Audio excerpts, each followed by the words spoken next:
ગુજરાતના રાજ્યપાલ શ્રી આચાર્ય દેવવ્રતજીએ વિધાનસભા સંકુલ ખાતે નવ પ્રાકૃતિક કૃષિ ઉત્પાદન સ્ટોલનું ઉદ્ઘાટન કર્યું. મુખ્યમંત્રી ભૂપેન્દ્ર પટેલ, અધ્યક્ષ શંકરભાઈ ચૌધરી, ઉપાધ્યક્ષ શ્રી પૂર્ણેશભાઈ મોદી, કૃષિ મંત્રી જીતુભાઈ વાઘાણી, સંસદીય બાબતોના મંત્રી ઋષિકેશભાઈ પટેલ અને પ્રદેશ અધ્યક્ષ જગદીશ વિશ્વકર્મા ખાસ ઉપસ્થિત રહ્યા.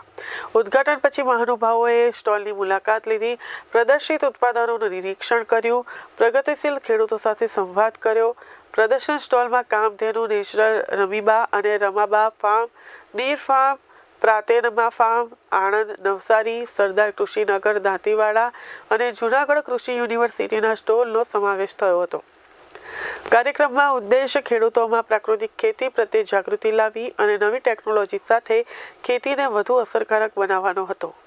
રાજ્ય મંત્રીમંડળના સભ્યશ્રીઓએ અને વિધાનસભા કૃષિ વિભાગના ઉચ્ચ અધિકારીઓ પણ ઉપસ્થિત રહ્યા.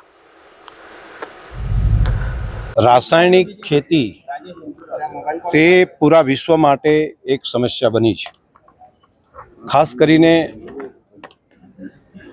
રાસાયણિક ખાતર અને જંતુનાશક દવાઓને કારણે જે ઝેર ખેતીના પાકો સુધી પહોંચે છે તે મનુષ્યના શરીર સુધી પહોંચે છે. એટલે શાકભાજી, ફળ કે અનાજ કે કઠોળ, આ બધી બાબતોની અંદર પ્રાકૃતિક પદ્ધતિથી જો કૃષિ થાય તો માનવતા માટે, પૂરા વિશ્વ માટે એક આશીર્વાદરૂપ સાબિત થાય. દેશના પ્રધાનમંત્રી મોદી સાહેબે આપણા દેશમાંથી પ્રાકૃતિક કૃષિ માટેની એક નવી આહલેખ જગાવી છે અને તેને ઝેરમુક્ત કૃષિ માટે ખેડૂતોને પોષણક્ષમ ભાવ મળે, બાકી ખેતીના પાકોના કિંમત મળે છે તેના કરતાં પણ વધુ કિંમત મળે અને ખેડૂતો પ્રાકૃતિક કૃષિ કરતા થાય તે માટે નીતિઓ બનાવી છે.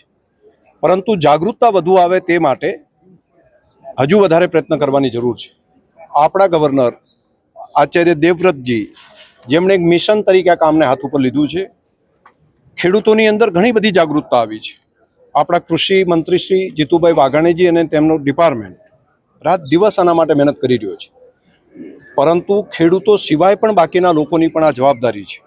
તે માટે સમાજ જીવનના પ્રતિષ્ઠિત લોકો, વિવિધ સંસ્થાઓ, જનપ્રતિનિધિઓ અને પૂર્વ જનપ્રતિનિધિઓ સહિત એક સેમિનાર અહીંયા આગળ વિધાનસભાની અંદર જ થાય અને મીડિયાના મિત્રો પણ હાજર હોય. આ એક જાગૃતતાનું કામ છે, આપણા સૌનું કામ છે, માનવતાનું કામ છે અને પૂરા વિશ્વને દિશા આપવાનું કામ છે. તો આપણે સૌ સાથે મળીને આ કામની અંદર જોડાય. મીડિયાના મિત્રોનો સહયોગ આમાં ખૂબ આ કામને નવી ગતિ આપશે, નવી દિશા આપશે અને આ માનવતાના કામમાં આપણે બધા જોડાઈએ.